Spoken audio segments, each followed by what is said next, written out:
Thank you Jesus, hallelujah. धन्यवाद यीशु, hallelujah. धन्यवाद महान सामर्थ्य परमेश्वर, धन्यवाद जलाली परमेश्वर। प्रभु आपकी तारीफ़ करते हैं, आपकी महिमा करते हैं, आपकी आराधना करते हैं, आपका धन्यवाद करते हैं। सारी महिमा तुझे मिले मेरे ज़िंदा परमेश्वर। तेरी हजूरी में आ जाते हैं खुदा बाप। आज के दिन के लिए, समय के लिए, आज के वचन के लिए धन्यवाद करते हैं। आपकी रोज़ की रोटी के लिए धन्यवाद हो प्रभु जी। ये रोटी खुदावन हमारे जीवनों में सौ गुना फल लेकर आए। जितने भी कान इस वचन को सुने प्रभु यीशु मसीह के सामर्थ्य नाम में आशीषित हो, ब्लेस हो, 100 गुना फलों के साथ ब्लेस हो खुदावन। प्रभु यीशु के सामर्थ्य नाम में मांगते इस प्रार्थना को, आमीन। सबको मैं जय मसीह की कहती हूँ। पास्टर आशा राय आप सबको वेलकम करती हूँ परमेश्वर की हजूरी में, और पवित्र आत्मा का वेलकम करते हैं, स्वागत करते हैं। खुदावन का आज का जो वचन है वो मैं आपसे शेयर करने वाली हूँ कि क्यों आपकी प्रार्थना का उत्तर जो है, हम कैसे खाली रहते हैं और हमारी प्रार्थना का उत्तर नहीं आ रहा। जब प्रार्थना उत्तर ना लेकर आए, जब हम खाली हाथ रहें, हालेलुया। उत्पत्ति जब हम पढ़ते हैं 31 उसका 42 वर्स, हालेलुया। मेरे पिता का परमेश्वर अर्थात इब्राहिम का परमेश्वर, जिसका भय इसहाक भी मानता है, यदि मेरी ओर ना होता तो निश्चय तू अब मुझे छूछे हाथ जाने देता। मेरे दुख और मेरे हाथों के परिश्रम को देखकर परमेश्वर ने बीती हुई रात में मुझे झपटा, हालेलुया। सो मेरे प्रियो, आज लोग इसलिए खाली हाथ नहीं है कि उनके जीवन साथी ने उनको छोड़ दिया। वो इसलिए प्रार्थना का आंसर उनके जीवन में नहीं है कि उनकी लाइफ में कुछ बुरा हो चुका है। अर्थात ये नहीं कि उनके जो दोस्त हैं, मित्र हैं, रिश्तेदार हैं, उनको छोड़ चुके हैं, उनको धोखा दिया है, बल्कि वो इसलिए आज खाली हाथ है, इसलिए प्रार्थना का आंसर उनका नहीं आ रहा है क्योंकि परमेश्वर उनके साथ नहीं है, हालेलुया। हम प्रार्थना फॉर्मेलिटीज़ वाइज करते हैं, या हम जस्ट थैंक यू जीसस, ठीक है ऐसे ऐसे कर और मांग कर सब चीज़ों को हम छोड़ देते हैं। ये हमारी प्रार्थना नहीं है। जब परमेश्वर आपके साथ नहीं है, उसकी हजूरी आपके बीच में नहीं है, जब होली स्पिरिट आपके जीवन में काम नहीं कर रहा, होली स्पिरिट आपके साथ नहीं है, आपसे बात नहीं हो रही है, परमेश्वर का कोई कनेक्शन नहीं है, तो आप कैसे कोई ब्लेसिंग परमेश्वर से ले सकते हैं, हालेलुया। बाइबल में जब हम याकूब के बारे में पढ़ते हैं तो हम देखते हैं कि याकूब ने अपने ससुर की भेड़ों की सेवा की, और उसके ससुर ने उसको बहुत बार जो है वो मज़दूरी उसकी बदल दी। मतलब बार बार उसकी मज़दूरी बदलता रहा उसका ससुर, उसे फिक्स मज़दूरी नहीं मिलती थी, और कंडीशंस के साथ उसको जो है मज़दूरी मिलती थी, हालेलुया। फिर जितनी बार उसकी मज़दूरी बदली गई तो उसके ससुर ने उसके लिए जो है वो रखी थी कि परमेश्वर ने उसको फल दिया। मतलब जितनी बार भी उसकी मज़दूरी बदली गई, परमेश्वर ने उसे फल दिया याकूब को। फिर याकूब ने अपने ससुर को बोला कि अगर आज मेरा परमेश्वर मेरे साथ ना होता तो फिर मैं खाली हाथ होता, हालेलुया, हालेलुया। याकूब के ससुर ने उसको बोला था कि वो काली भेड़ें तेरी हैं, और अगर ये चितखबरी बच्चे देगी तो वो तेरी मज़दूरी होगी। अब आप खुद सोचे, भेड़ वो काली दे रहा है उसको, ससुर उसका कहता है कि जो अगर ये चितखबरें दे देगी ना बच्चे तो तेरी मज़दूरी होगी। आप खुद सोचे, जिसके साथ परमेश्वर नहीं है, और असंभव काम, इम्पॉसिबल काम। अब माँ बाप अगर काले हों तो बच्चा भी आगे नेचुरली है कि वो हो सकता है कहीं ना कहीं कि वो मतलब गोरा हो, पर जो जीन्स होंगे, जो नैन नक्श होंगे, जो सिम्टम्स होंगे, जो कलर होगा, वो वैसा ही बच्चा पैदा होगा, हालेलुया। आप अंग्रेज़ का बच्चा देखोगे तो वो अंग्रेज़ होगा, आप साउथ अफ्रीका के लोगों के बच्चे देखेंगे तो वो वैसे ही होंगे, ब्लैक।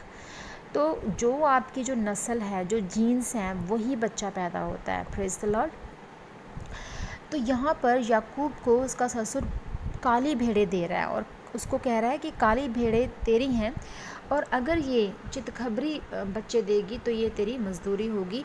फिर उन भेड़ों ने चितखबरे बच्चे ही दिए, क्योंकि उसने परमेश्वर से प्रार्थना की कि प्रभु जब भी बच्चा होने वाला था कि ये बच्चा जो है वो चितखबरा पैदा हो, और वो चितखबरा पैदा होता था। वो क्या करता था कि जो टहनियाँ होती थी वो इस तरह से करके, तो वो जो चितखबरी मतलब अलग अलग कलर की जो है इस तरह से करके तो उसके आगे खाने के लिए रख देता था, और जो भेड़ें वो खाती थी तो वो बच्चा भी वैसा ही चितखबरा ही पैदा करती थी। Hallelujah, praise the Lord.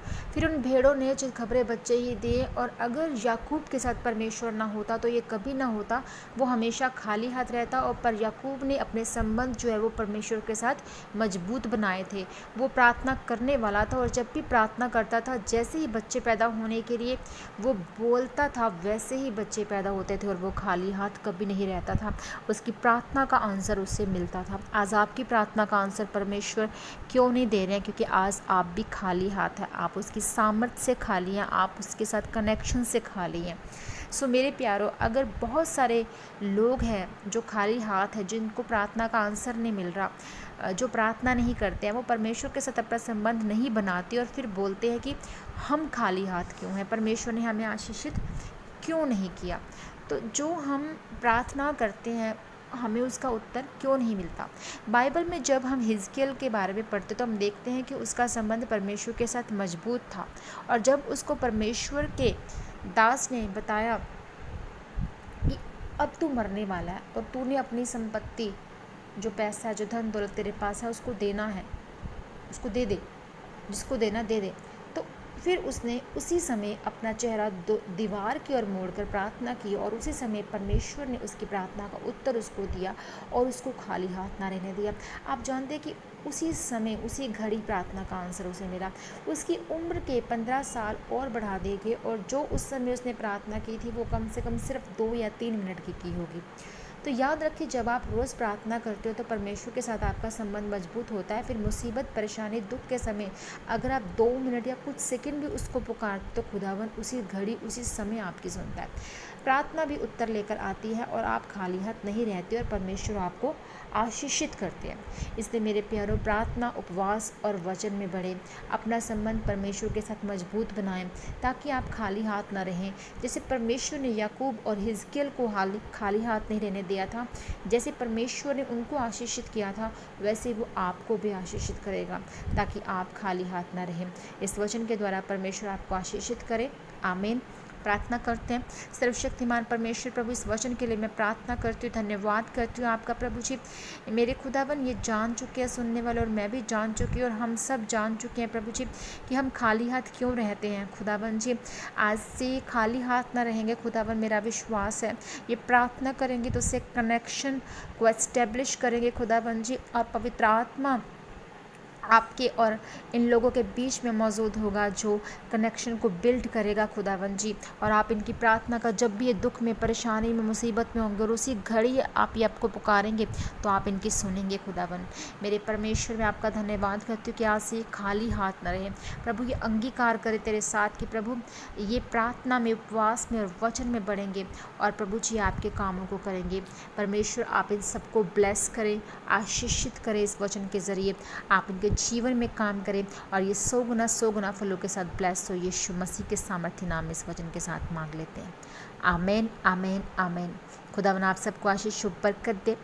ये वचन काफ़ी है, आपको आपका आंसर मिल गया होगा इसमें कि आप खाली हाथ क्यों हैं, आपको क्यों प्रार्थना का उत्तर नहीं मिल रहा है। सबको मेरा जय मसीह की। God bless you all.